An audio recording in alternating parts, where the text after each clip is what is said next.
as we've been talking about, a few of the words: stressful, tech intensive, organization, lots of emails, performance, all these words are starting to pop up about teaching large classes. And so hopefully we'll address some of those ideas and talk about ways to manage these large classes that so many of us find ourselves teaching. There's also a link to the slides there on this slide. I'll just copy that link for you and throw it into the chat as well. So if you'd like to follow along, you can. Today it is myself and my colleague David Arromba. David, do you want to quickly introduce yourself? Sure. Good afternoon, everyone. I'm David Arromba. I work with Sally in the digital learning team in my role as instructional designer. Welcome. Thanks, David. I'm Sally Goldberg Powell, the Teaching Resources and Technology Specialist. I'm also a QP contract lecturer with the School of Journalism, and I teach two first-year large classes. There are about 150 to 160 students each. I know there are much larger classes around campus and much more complicated classes, for example, taught by a team, and all kinds of things across campus. So welcome to everyone who teaches in any sort of capacity or is interested in this topic to this conversation. Just to let you know how we're going to break this up, I'm going to start, and then David will take over for the second part. I'm going to start with talking about setting the stage for student success, talking about planning ahead and ways that you can create sort of a learning path for your students to help guide them through the learning for the entire semester, and how you can relay that and remind students of that with some examples that might be helpful.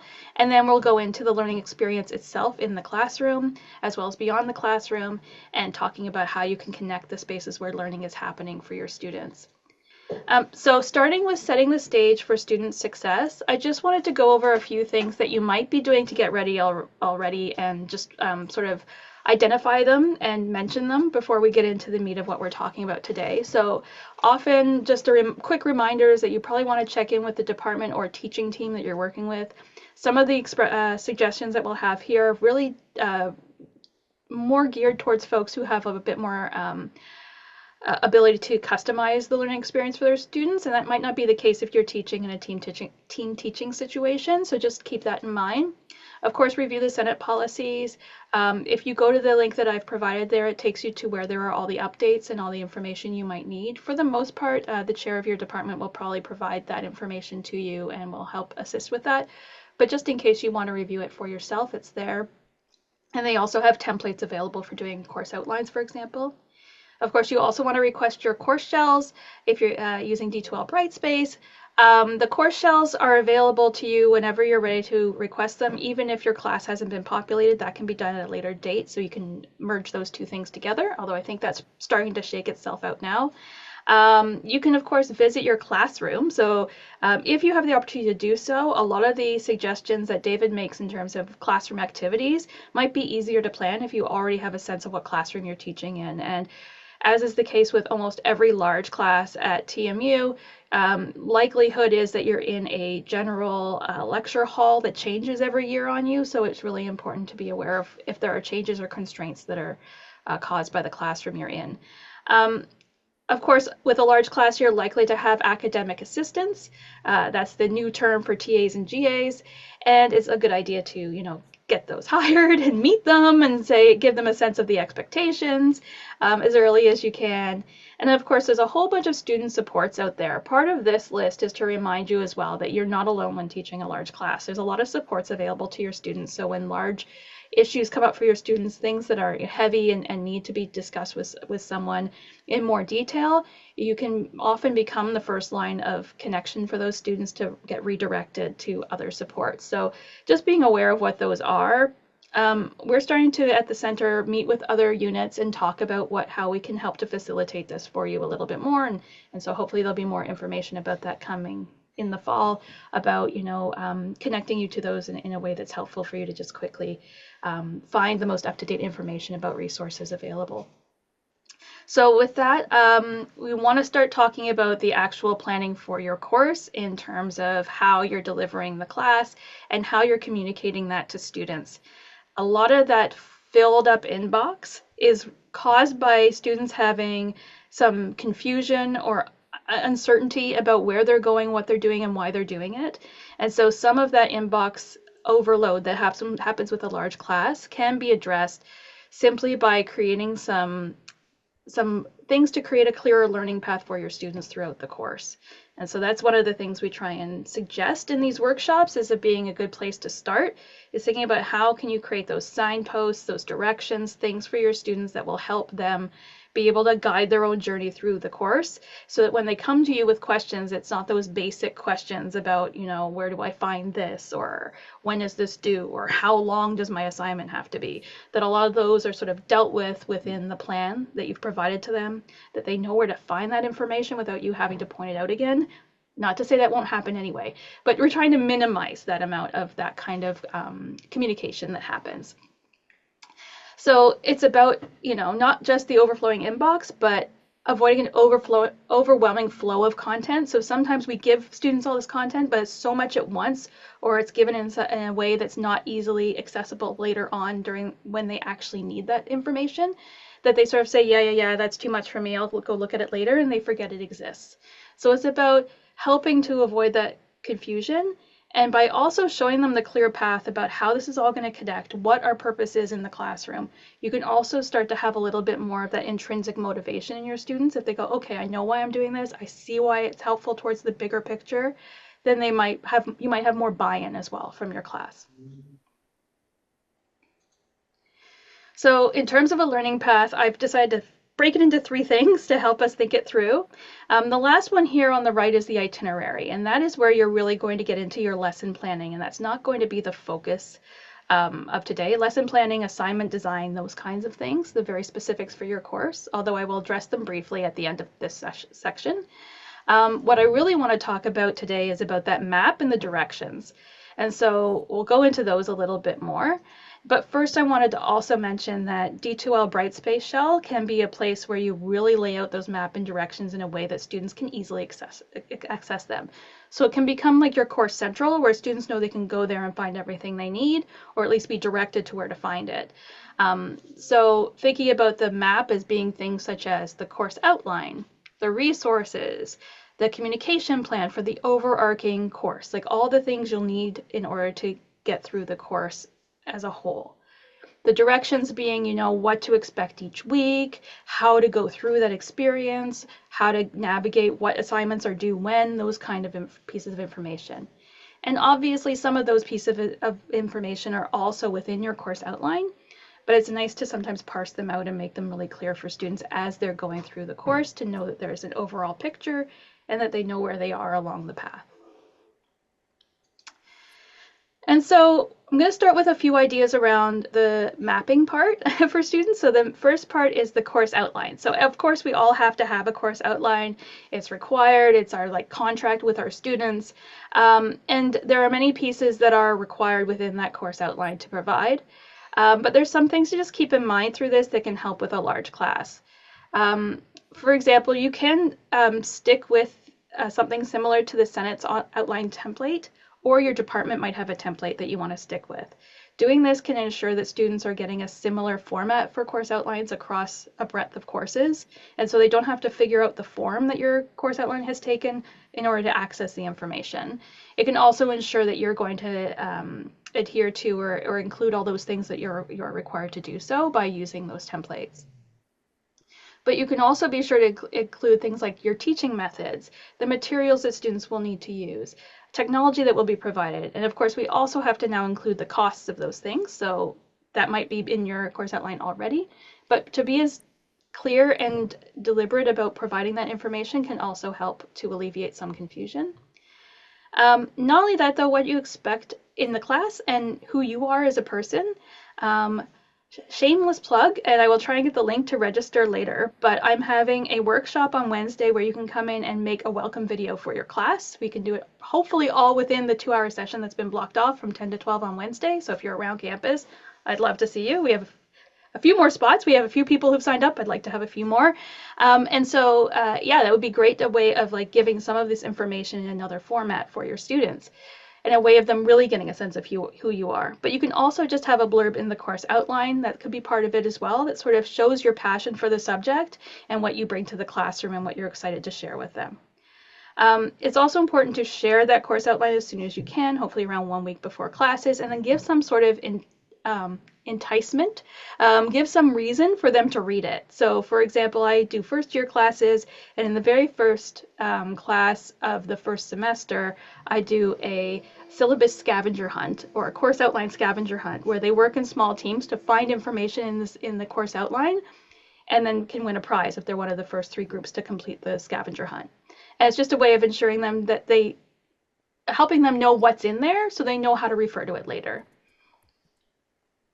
It's also important for you to also do that referring back to that course outline. So make sure that you're also referring back to it when they come to you with questions that are answered in the course outline. Don't just answer it. Say that was in the course outline and provide that link along with the answer so that next time they might be more likely to check the course outline first. The other thing as part of a map that I always like to suggest is a communication plan. And this is something I talk about in more detail in another workshop. But basically the idea here is to let students know how to contact you, who else they can contact for support, and when and how they can do that. So it might not just be only through email. You might want to suggest certain things are great to bring up in class, certain things are better by email. Maybe you could set up a Google chat where students can ask a quick question. Maybe you could set up something like a Q&A for the assignment. So I do that using a Google form where it's just a 1 question Google form that says ask your question here. And then I actually publish an anonymized list of questions and my responses that I share with students so that they can see the questions and answers that have been already offered. The TAs also can see that, or academic assistants can already see that as well. And so that way we're all on the same page about the assignment and any clarifications that were made. So there's different ways you can put different channels in place in order to ensure that students don't have to just send you emails and then you don't end up having the same question 500 times. Another thing I'm going to get into now is the directions. So with directions, this again is something that's likely part of a course outline, but you may want to break it out or draw attention to it for your students as a type of roadmap or directions that, not roadmap, directions, I'm mixing my metaphors, that students can refer to make sure they know where they are at, right? So they could even print this off and actually check off as they go through the weeks or cross them out and be aware, I'm here now, and see where they're going. And so by doing that, you can also you can also ensure that they have a sense of what's needed to do for everything in order to be prepared for assignments and assessments. What I've done here is I've taken the one that was offered by the Senate and I've just tweaked it a little bit for what I like to do in my class, which is number 1, I like to include not just what's happening in class, but what you might need to do to prepare to be in class. So there might be some activities online that I want them to do, a reading, maybe I've asked them to go and visit somewhere and come having visited a certain place like an art gallery or a place around Toronto. Whatever it is that you might want them to do in preparation for going to class, you want to include that, or at least that's my advice. And then also what you'd be doing in class, so they know what's happening in class and why they should want to come. I know we get a lot of folks saying that students are not showing up in class as much as they used to, and so this is really important to also show them that, you know, we're going to be doing important things, and maybe there's some points or incentives for coming to class. David will probably talk a little bit more about that, but giving them a sense of what to expect and not just what the topic is for the week can also help. And finally, I switch learning materials from readings because I like to be able to include all types of learning materials. They could be readings, they could be videos, they could be podcasts, they could be an article online that I want to share, and this way it just gives me some flexibility for the types of learning materials I provide. Another just quick note about the D2L Brightspace course schedule. So this is built into your D2L Brightspace, and you can add different items to it just by adding a start date and end date. The nice thing about start dates and end dates as well is they hide the content until that start date from your students, but it doesn't hide that the item exists in most cases, which means that way your students can see what's coming and you can keep working on it if you need to cram without them seeing the contents. So rather than just hiding things from students, you can add a start date, and by doing that, they can see that it's coming, and it gives them a sense of where they're at in the lesson and in the learning. These start and end dates are available on things including content, so you can add these to your modules in the content section. You can add it to assignments and quizzes, and many other elements, discussion boards, all kinds of things. So it's a helpful thing. If you're interested in learning more about D12 Brightspace, feel free to take one of the workshops they're offering this August. They have lots of workshops coming up. Another directions piece that I found helpful was the idea of creating some sort of visualization. So these ones are both created using Google Drawings, so it's part of our Google Workspace suite. And there's a lot of templates in there you can start from and then just customize from there. So in one case, it's a cycle where there's a 2-week modular cycle for a course. So it explains what you can expect in week 1 and week 2, what happens throughout each cycle. And the second one is where it's a course where there's like a bunch of presentations in the middle, and then we get back together, just sort of visualizing how the course will be broken down. It's just another support that can be added in order for someone who prefers visuals to get a sense of what they can expect from your class.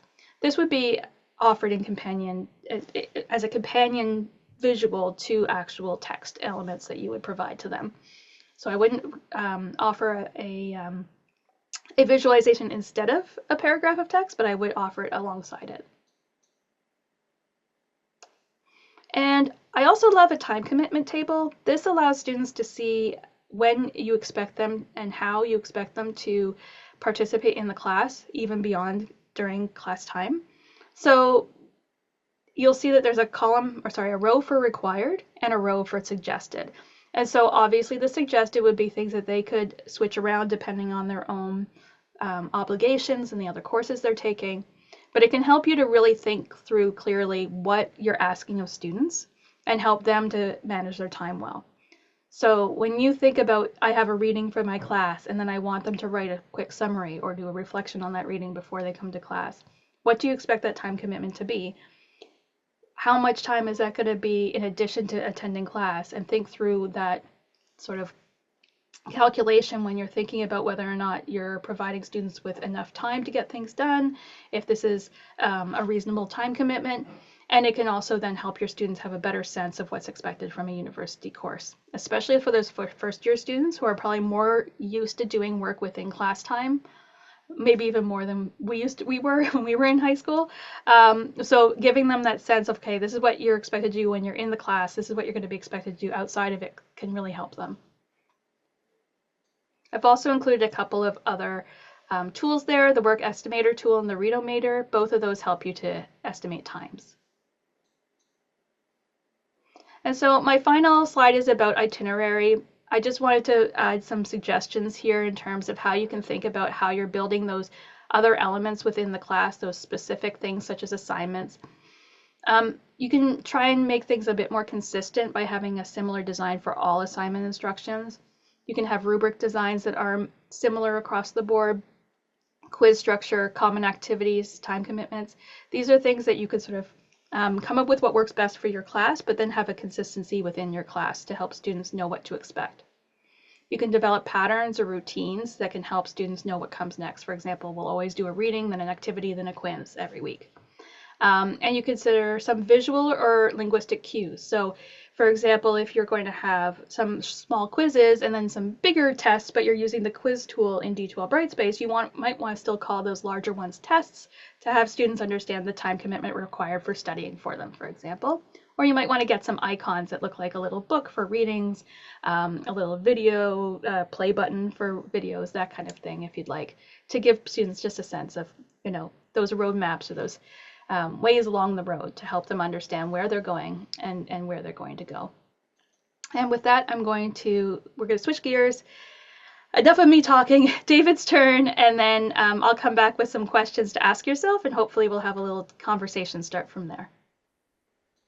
Thanks, Sally.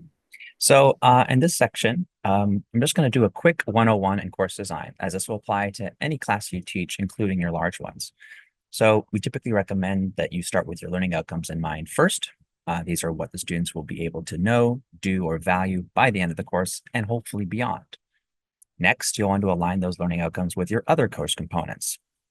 This process is called constructive alignment, and it can be developed through something called backwards course design, which is a method attributed to authors Wiggins and McKay. Now it's backwards because we want to start designing with the end learning outcomes and then address the course components that get us there. This stands in contrast to common habits that sometimes prioritize the course content as a starting point. So using the backward design method, we would instead start by identifying the desired results and then determine acceptable evidence of said results. And finally, plan learning experiences to achieve desired results. When the course is delivered, the students will experience this in the opposite sequence. Namely, they'll have the lessons that prepare them for the assessments, and then the completion of the assessments that will ultimately enable them to demonstrate their desired learning outcomes, or rather, the desired learning outcomes that you set for your particular course. We'll go to the next slide. So with all that in mind, in today's presentation geared to large classes, we're not going to dwell too much on learning outcomes and assessments, as those are covered in other resources and workshops. Instead, we're going to focus on that activities piece that we saw. I'm going to draw our attention to something called active learning. So active learning is anything students do in your class that is beyond simply watching or listening, and which includes some form of reflection. So students can think about what they are doing, rather why they are doing the activity. We'll go to the next slide. So on this slide, we've outlined some key principles and potential benefits of active learning. So key principles would include having less information on information transmission and greater emphasis on exploration of the course themes. The point really is for students to kind of help to construct the knowledge themselves and learn and reflect through experience. Some benefits, improved retention and transfer of knowledge rather than merely receiving the information, they're kind of doing something with it. This could help to reduce cognitive overload during traditional lectures that are, we all have certain attention spans, so this can kind of help break things up a bit. The active part of it would help to increase motivation and engagement. It can also enhance a sense of classroom community. So in a large lecture hall, when there's just a sea of faces, this really gives you an opportunity to let your students know that you're interested in their learning process and where they're at in any given part of your lesson. And in circumstances where, I'll get into this a bit later, but in circumstances where you would like to, you'd like to have like a name associated with any sort of like feedback that comes out throughout, it also provides you that opportunity to maybe get to know the names of some of the students in your class as well. Finally, it can provide low or no stakes assessment of student progress if you so choose. Some forms of active learning work better when they're anonymous to provide students with maximum comfort to just be very clear and direct about where they are at in the learning process. But you might also consider situations where, if they are tied, if they're not anonymized, that could help potentially with some like small participation pieces. If you want to sort of provide that incentive for students to come to class. Next slide. On here, we have some examples of active learning methods ranging from simple to complex. So in the context of like the rest of the section that I'm going to be discussing, I'll probably focus more on the polling types of active learning methods. But there's also group activities. One of the more common ones is think, pair, share. So that would just be like talking to the person next to you, well, thinking individually, talking then to the person next to you, and then having some way of sharing whatever came out of that pair conversation broadly. The complex ones here, they might be a little bit more difficult to do in a large class, but just showing you the range of active learning methods here to give you a sense of what's available. On the next slide. So how might active learning look in the classroom? The diagram we see on this slide, courtesy of the University of Minnesota, outlines how you might reimagine your lecture to incorporate more active learning. The illustration includes 7 vertical boxes to show how a 50-minute lecture or a 50-minute chunk of your larger lecture could be organized into smaller chunks to limit the cognitive overload. So you would start with an advanced organizer, which the source material describes as a visual cue that allows students to see where new information fits within a larger schema. This also, I think, echoes what Sally was saying in the previous section about kind of the wayfinding, kind of like where are we at in the course of the course, and where are we at in the course of the content as well. So once you've kind of set that stage, then you would have a 3 10 to 12-minute lecture segments, each followed by a 3 to 4-minute activity between those segments. And finally, you'd end with some sort of a summary segment that kind of ties that together. And you could see this happening. You could see this being in one 50-minute block, or again, doing something like this 2 to 3 times in a larger 3-lecture window block, for instance. These activities give students just a minute or two to check their understanding of recent material, practice a skill, or highlight gaps in the knowledge before giving an explanation. Next slide. So just some general tips about active learning in a large class. The first would be to plan and test your activities in advance. So if you are using any technologies to do this, just testing those out to see how they work, and also getting a sense of, trying to make sure you're accounting for the time that this kind of engagement does require. Then you'll want to provide clear instructions and set expectations. So before you have students go off and do something, just let them know what the deliverable is, how much time they have to do it. If there's a group component, you can tell them in advance, make sure you assign somebody to report back, that kind of stuff.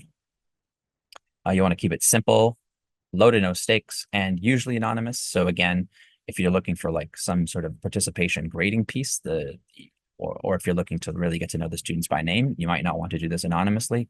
But the benefit of doing it anonymously in some other cases is that students can kind of really just share where they're at in their learning, and provide you feedback without fear of embarrassment or reprisal or any of that. You want to provide time for sharing and or synthesis. This could happen in situation. So in the course of your presentation, for instance, if you're using a polling tool like Google Forms, you could ask students to fill out the form and then show those results coming in. And Google Forms has a nice interface where it'll show you like pie charts and bar graphs and things of that sort.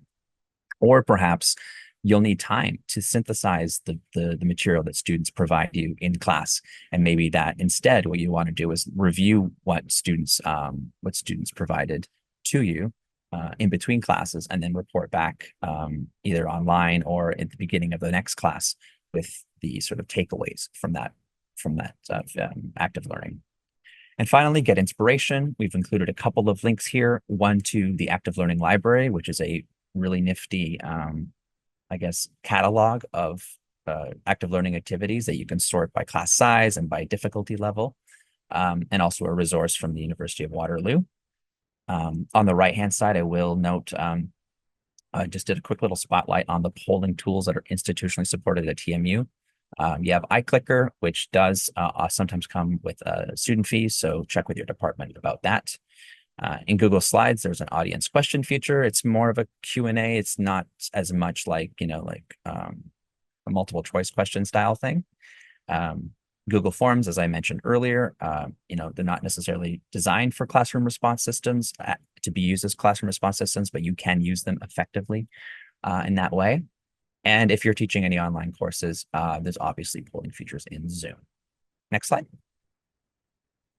And here on this slide, we've accumulated some other resources about active learning, and we provided a link to an active learning workshop that Sally will be co-facilitating on August 21st, in case you're interested in learning more.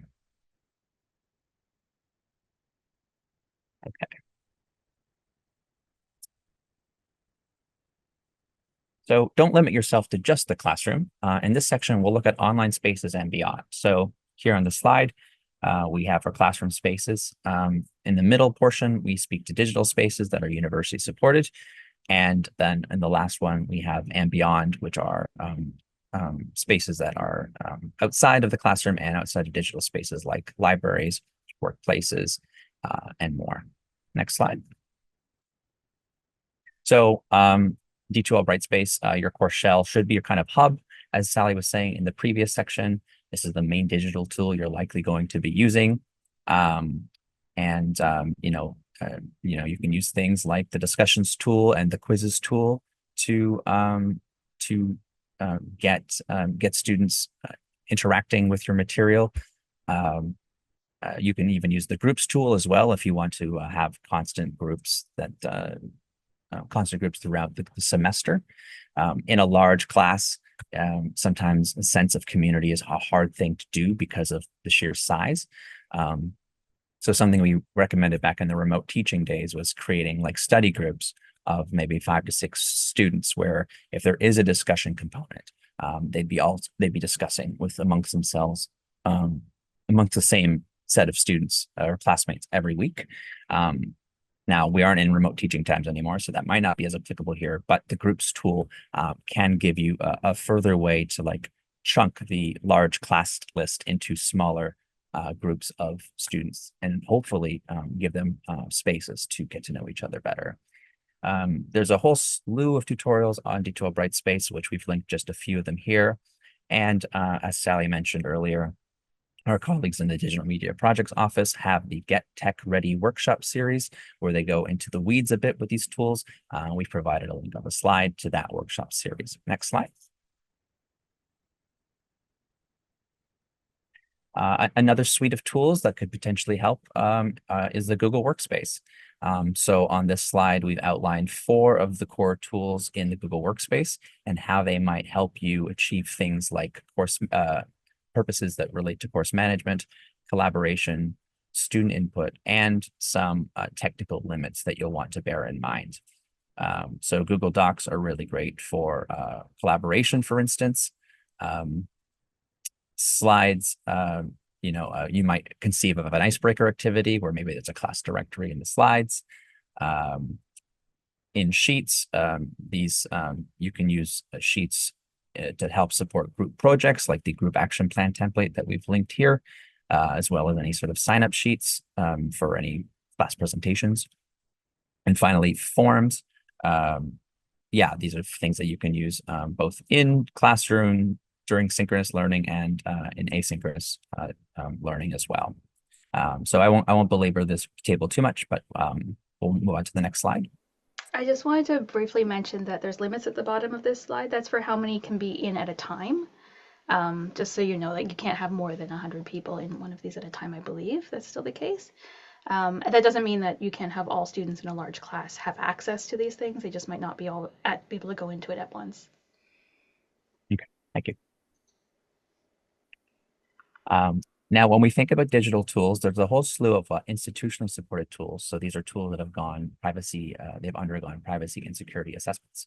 The toolbox link there gives a full list of all of these tools, including the aforementioned iClicker, as well as some others like Peer Scholar, which can also help with your assessment design, and also to forge opportunities for students to form community with each other by reviewing each other's work.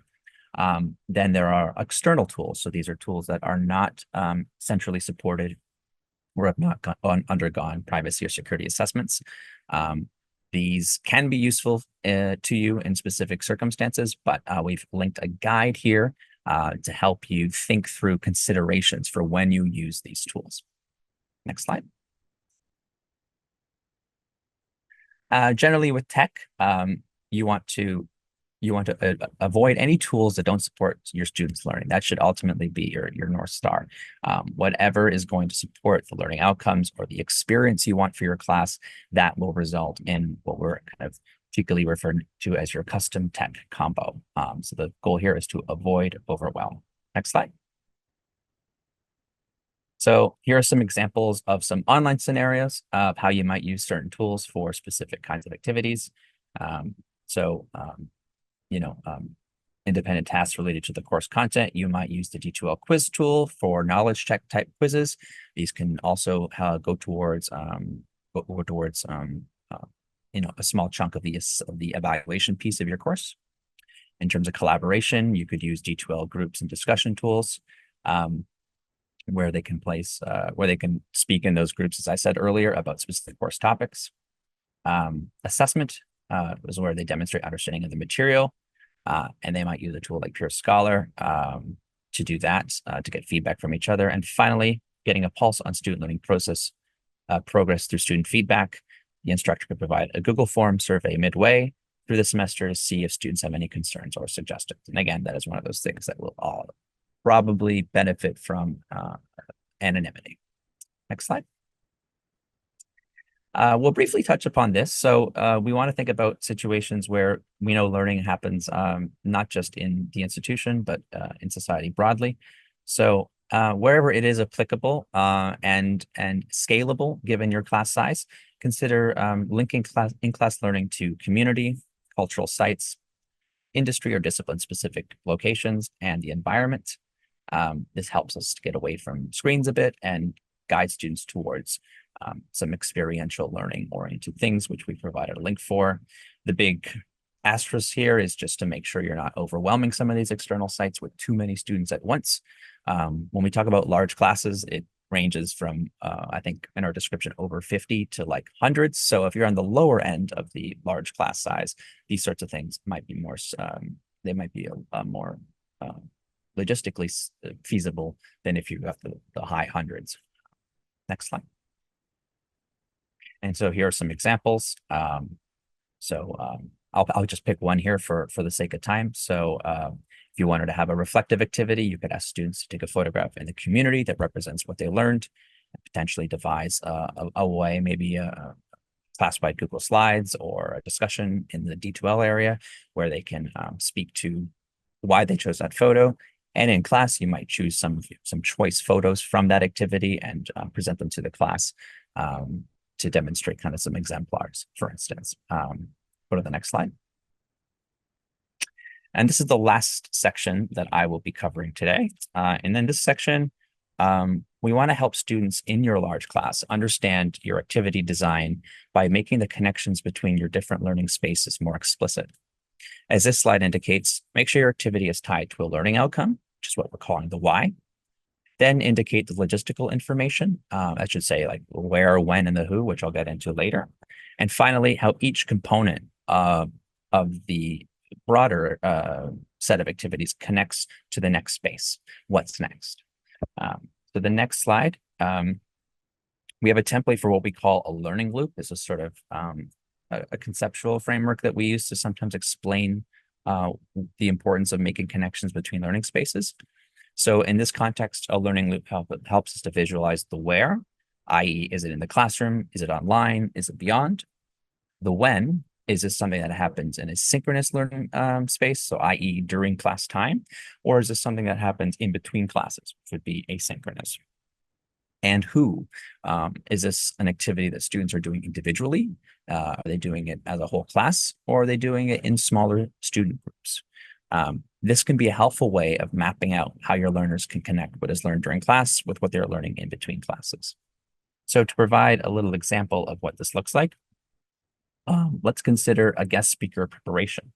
So here we'd be using Google Forms, D2L Brightspace, and classroom time itself. So first, the guest speaker information would be posted, and a Google form would also be posted to D2L Brightspace. Students would be invited to provide their questions for the guest speaker in that Google form. Then you'd be able to generate a spreadsheet from the form and review the questions. This would all happen before class. Then in class, you can have students ask the selected questions that you've picked from the group, or ask them to ask them on their own behalf. And finally, consider providing a mark for participation of every student who submitted a question. And put another way, on the following slide, we could see this represented in a learning loop, where first we've just broken it down basically into what the where, the when, and the who is for each of these three things. So this can help you kind of like, not that you need to present it to students in this particular format. This is more just for your own sort of conceptualization of it. But using the techniques and using the techniques that Sally spoke to in the previous section, you can make some of these course design decisions more explicit for students, and thus help them to understand the intention that you're putting behind the design of these activities. And with that, I'll turn it back to Sally. Yeah, so I will pose these questions. You will also notice that we've just talked for the whole 40 minutes so far. and broken all of our rules about active learning. This is by design because we are recording this, and so that we could have a good recording for folks to share that doesn't require you to participate and be a part of the recording. But you can see how it gets long when you just have people talking for 40 minutes nonstop. Now that you're in the audience rather than being the one delivering it, hopefully you can appreciate that even more. But what I'm going to ask for after I read through this list of questions is that perhaps we can participate a bit more, either in the chat where you can feel free to just speak up, put up your hand, or unmute yourself. But I'll ask them quickly, and then we'll wrap up the recorded part of this session and then have a bit more of a conversation for the remainder of the time that we have. So these questions sort of are a way of providing us a summary of what we've talked about throughout the last few minutes or several minutes, and it can help you sort of prompt yourself to think through some of the things that we address. So one is, how can I help students feel comfortable so they can build confidence, try new things without that fear of failure getting in their way, is often a thing I hear from faculty and instructors that they're worried about. And also reach out when they need help. This is something that I know I had a kid who was always afraid of going up to the teacher and admitting they didn't understand something. And I just kept going, just ask, just ask. And I know it can be really frustrating when you know there's students who could just ask a question and feel better. So what are some things you can do to help people feel comfortable in your class? How can I take the temperature of my students' progress and address concerns as they surface?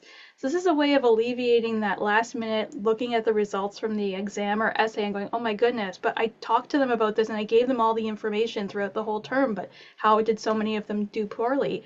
Or oh, everyone did so well, maybe this was too easy for them, which could also happen, I guess. But the idea of having a sense of where your students are at throughout the course. Are there certain things you've done in the past to help you with that? We would love to hear some ideas that you might have, because I would expect that we have a combination of folks who are fairly seasoned at teaching first year classes and those who are new to it. So it would be great to share a little bit of this in our conversation. What kind of learning activities can I incorporate to support student success? So the idea here is we use the assessments to, gauge student success, but is there opportunities for them to practice before they get there? Are there opportunities for them to really internalize the learning or feel motivated by the learning by doing activities? And when choosing tech tools, are there simpler or low-tech options that would be just as effective? And I'd argue in there as well to think about institutionally supported tools, thinking of them first before you introduce something from outside. Not only because we know they've been vetted, but because students might be more familiar with them across all the courses they're taking, and then you're not introducing something new unless there's a really good reason to. So just some questions we wanted to throw out there that we'll leave up on the screen for a little bit. If you have any ideas around these, I'd love to hear them.